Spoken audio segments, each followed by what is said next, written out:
Hi, I'm Heather. Welcome to class. Today we're going to work with Virabhadrasana III and a number of different ways to access that pose. Before we begin, if you find this video helpful, be sure to like and subscribe. We're going to start with 2 bricks and we'll place them at the front of the mat. Let's be in Ardha Uttanasana, meaning half intense stretch pose. Ardha means half, Uttana intense stretch, and asana of course means pose. So we're halfway down into the intense stretch pose. But here we're wanting to lengthen the breastbone forward. So just watch that you're not allowing the chest to collapse in towards the navel or down towards the navel. Can you lengthen breastbone forward? Can you rotate the pelvis forward? And for some of us, it may be bringing in a stretch to the hamstrings. It can also help to look forward. So if you're looking back towards the feet, commonly the chest will also start to collapse. So sternum forward as you lengthen your chin forward. Now maintain that chin forward away from chest. Bend your knees and point your left toes back. So we're just starting with this idea of taking one leg back. At this stage, right leg stays bent, outer right hip draws back, inner left thigh rolls up. Then notice, what have you done in that chest area? Have you collapsed? Are you looking back towards your feet? Can you keep looking forward? Chin forward away from chest, chest forward away from navel. And then step forward again, straighten your legs. Once more, bend your legs. Now step the right leg back. So we're just pausing here on the toe tips. So we're not raising the leg just yet. We're just getting used to this idea of weight bearing more predominantly on the front leg, rolling that outer left hip back and spinning the inner right thigh up. So the back of the hips are staying level. Sternum forward, so you're still looking forward. Then step forward, straighten your legs. Let's go again, bend your knees, stride left leg back, and as you roll the inner left thigh back, it's also rolling up towards the ceiling, start to raise the leg. So raising the leg, bring your heel up closer to the height of the buttock, and still we've got this right leg bent.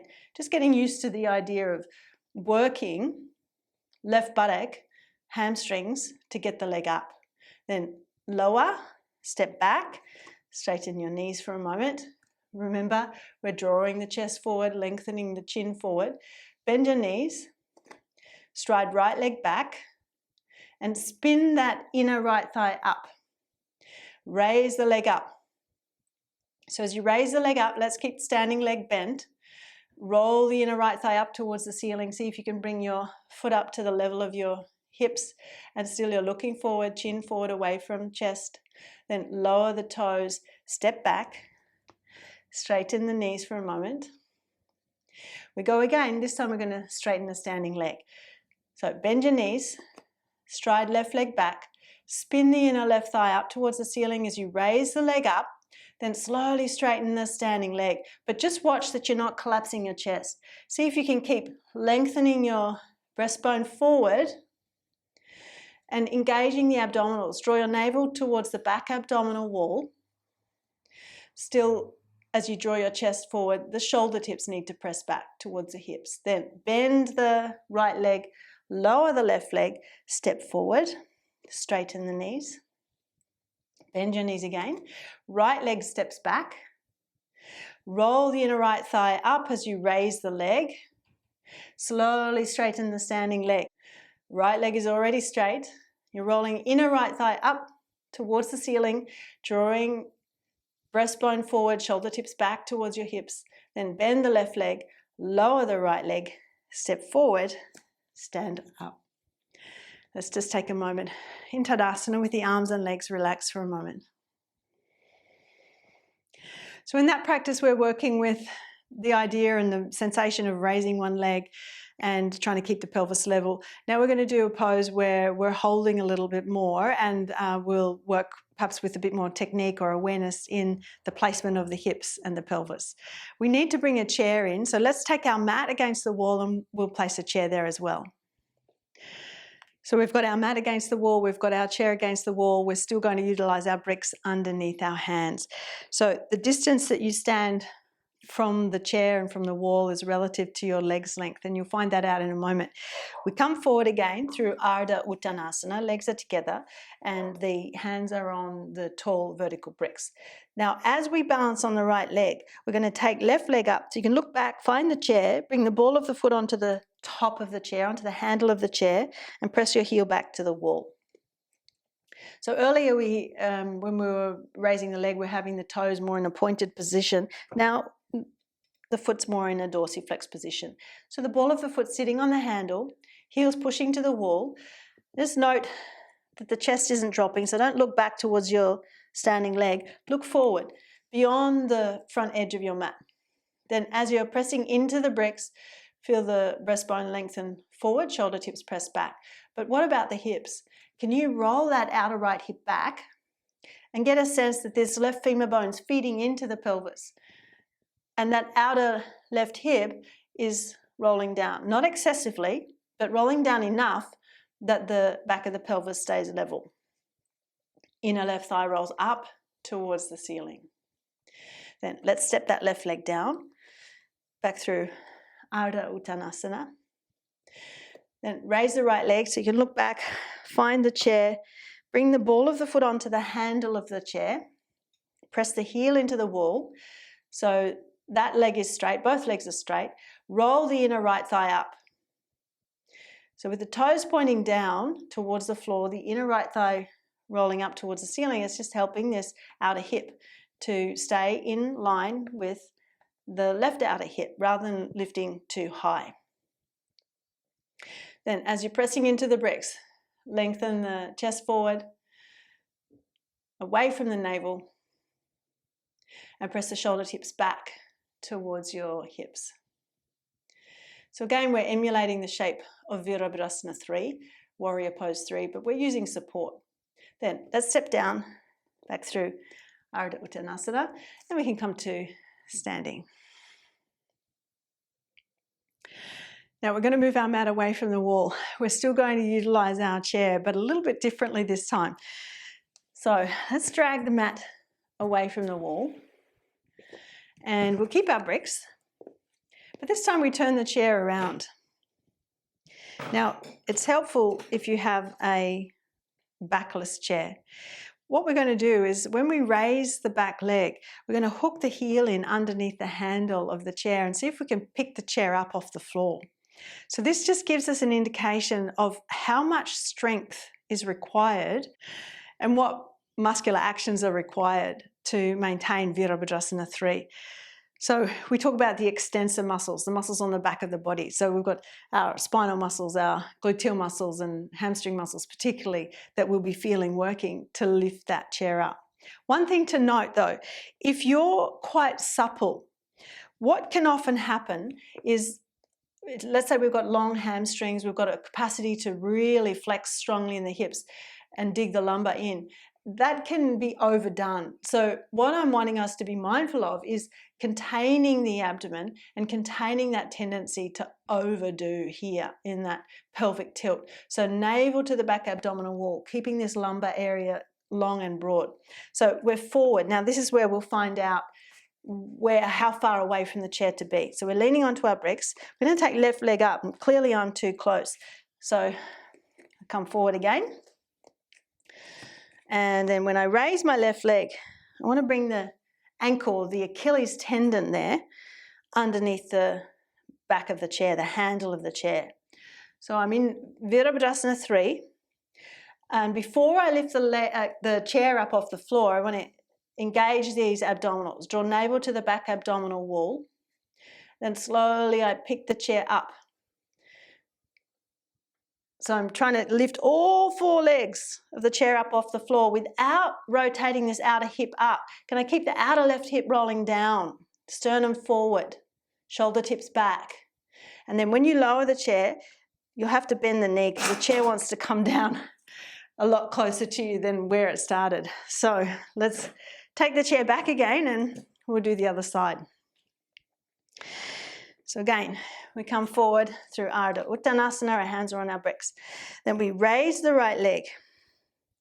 So your Achilles tendon is pressing into the handle of the chair. Now before you lift the chair up, cut the outer left hip back, roll the inner right thigh up, lengthen the sternum forward and engage the abdominals. Draw navel to the back abdominal wall. Then slowly pick the chair up without turning the leg out. So you can look back and see if you've got all 4 legs of the chair up. But keep rolling. Inner right thigh up, outer right hip down. Cut the outer left hip back and draw the navel to the back abdominal wall as much as you can. Sternum forward.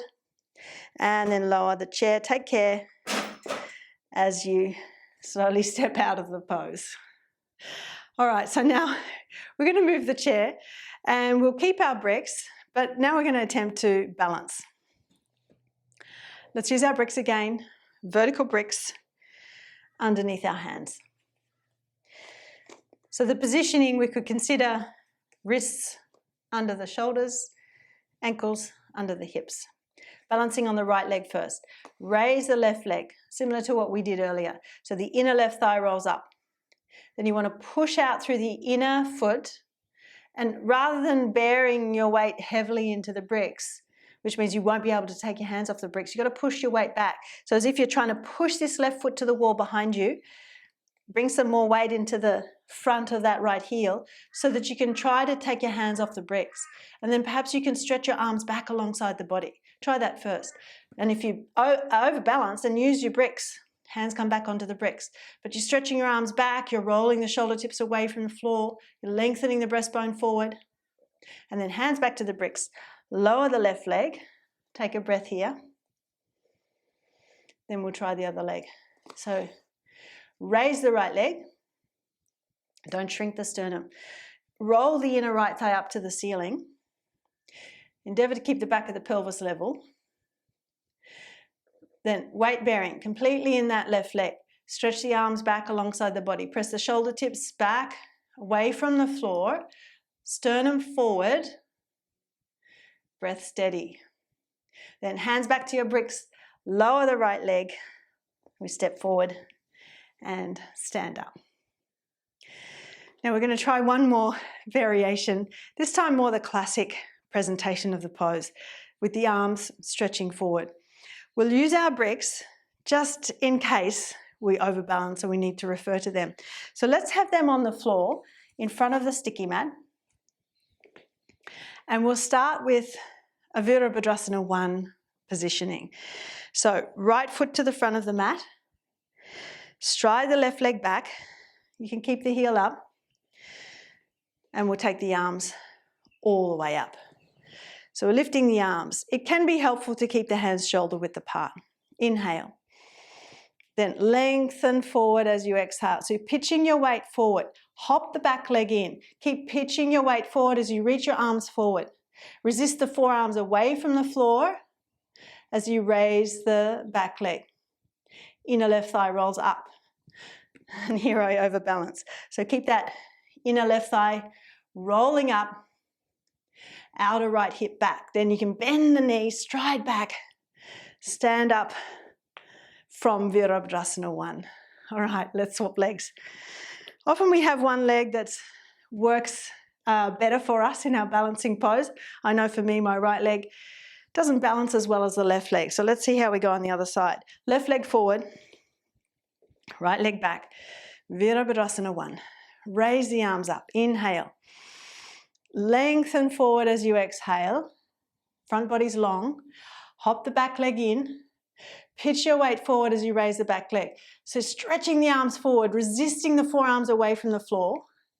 Rolling the inner right thigh up. Cutting the outer left hip back. Then you can come back down. Bend the knee, stride back. Virabhadrasana I. Stand up and then step forward.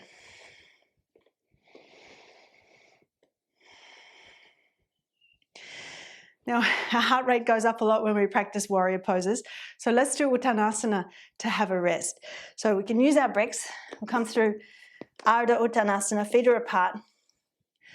Then if you feel flexible in the hips and the hamstrings, you can lower the bricks, perhaps fingertips to the floor. You can come all the way down if your body allows that. Feel free to catch the elbows, but endeavour to keep your legs straight. And then bring your attention to the breath. See if you can slow your breath down.